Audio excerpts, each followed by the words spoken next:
যারা কন্যাশ্রী প্রকল্পের K1 form পেয়েছো, তারা ফর্মটি কিভাবে ফিল আপ করবে তার সম্পূর্ণ একটি ভিডিও দেওয়া হলো। ধৈর্য সহকারে ভিডিওটি দেখলে তোমাদের ফর্মটি ফিল আপ করতে কোনো অসুবিধা থাকবে না।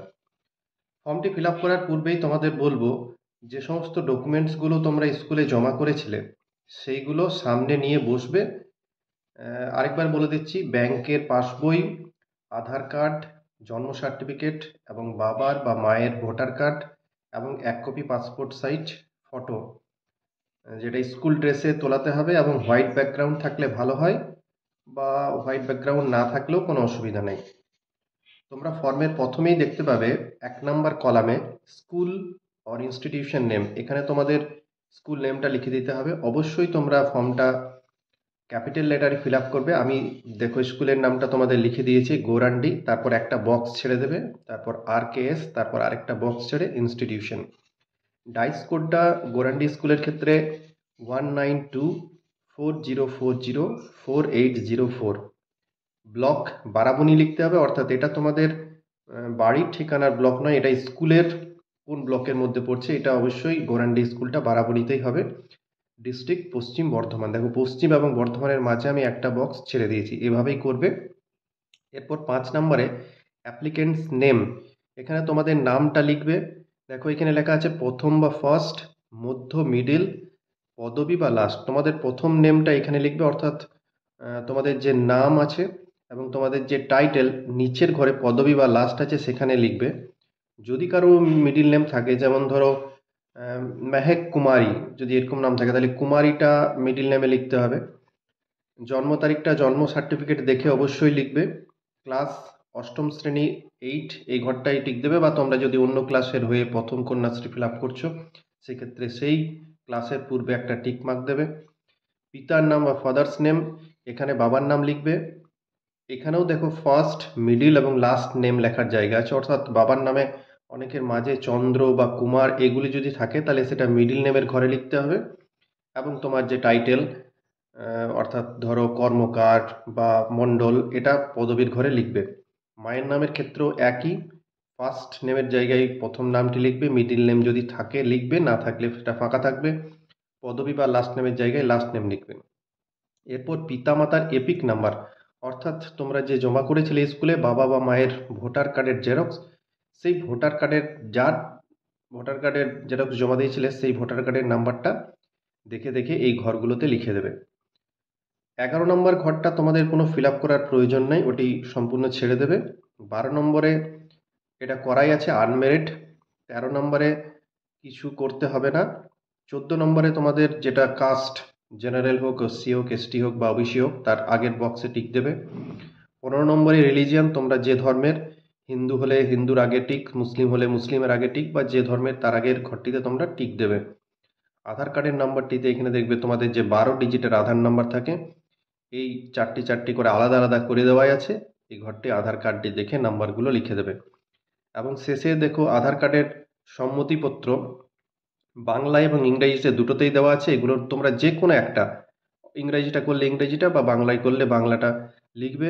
এখানেও আধার কার্ডের নাম্বারগুলো লিখবে এবং signature of the Aadhaar number হোল্ডারে সাইন করবে। সাইন করার ক্ষেত্রে অবশ্যই তোমরা টানা হাতের যেভাবে, অর্থাৎ প্রথম অক্ষরটি বড় হাতের এবং বাকিগুলো ছোট হাতের, যেভাবে রানিং হ্যান্ডে সাইন করো সেভাবেই সই করবে।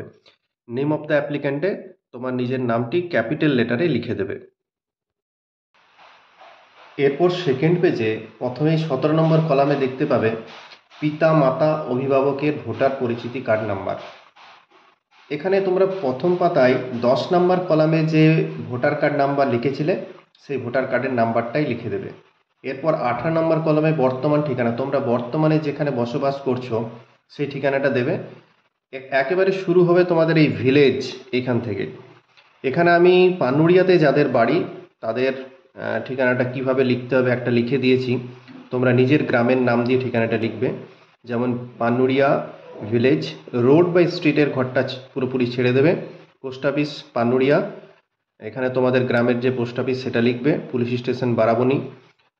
জিপি, অর্থাৎ যে পঞ্চায়েতের মধ্যে তোমাদের গ্রামটা পড়ে সেই পঞ্চায়েতের নাম লিখতে হবে। পানুরিয়া গ্রামটি পানুরিয়া পঞ্চায়েতের মধ্যে, তাই আমি পানুরিয়া লিখেছি। ব্লক বারাবণী, তোমাদের নির্দিষ্ট ব্লকের নাম লিখবে। ডিস্ট্রিক্ট পশ্চিম বর্ধমান, পিনকোড 713315। এখানে তোমাদের যে নির্দিষ্ট পিন নাম্বার সেটি লিখবে।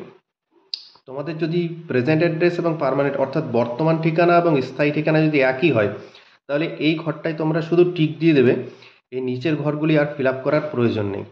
কিন্তু কারো ক্ষেত্রে যদি সেটা আলাদা হয়, অর্থাৎ অনেকেই মামা বাড়িতে থাকে, সেক্ষেত্রে তার স্থায়ী ঠিকানাটা এখানে তোমাদের স্থায়ী যে বাড়ি সেখানে গ্রামের নাম, পোস্ট অফিসের নাম, পুলিশ স্টেশন, গ্রাম panchayat, block, district, pin number এগুলো লিখবে।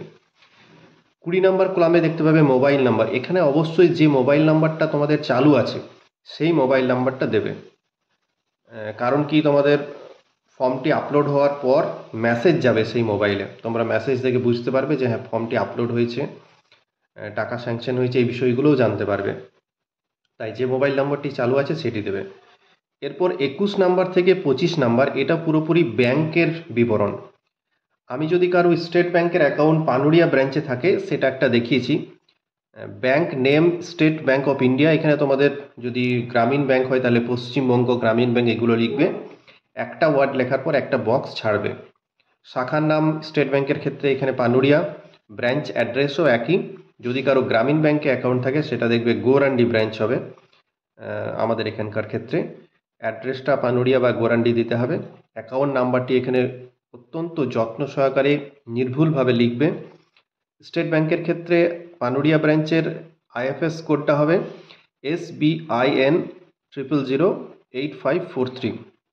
তোমাদের যদি অন্য ব্যাংকের অ্যাকাউন্ট থাকে তোমাদের দেখবে পাসবইয়ের প্রথম পাতাতে আইএফএস কোড লেখা থাকবে, সেই আইএফএস কোডটা এখানে লিখতে হবে।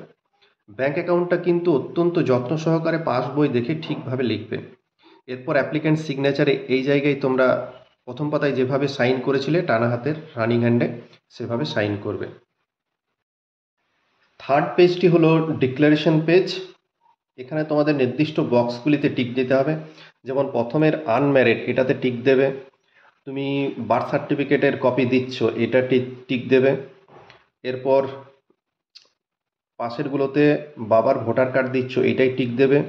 ব্যাংকের পাসবইয়ের জেরক্স দিচ্ছ এখানে টিক দেবে।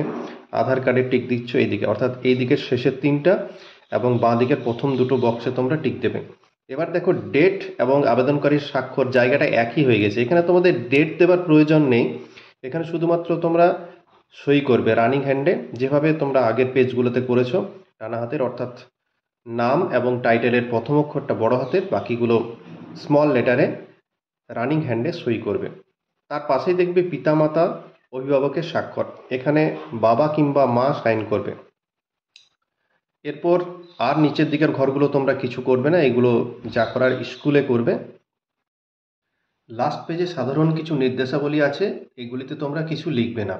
যেভাবে ভিডিওটিতে দেওয়া হলো সেভাবে দেখে তোমাদের ফর্মটি ফিল আপ করলে আশা করছি কোনো অসুবিধা হবে না। এরকম আরও ভিডিও পেতে এবং এডুকেশনাল ভিডিও পেতে তোমরা চ্যানেলটি অবশ্যই সাবস্ক্রাইব করবে। Thank you.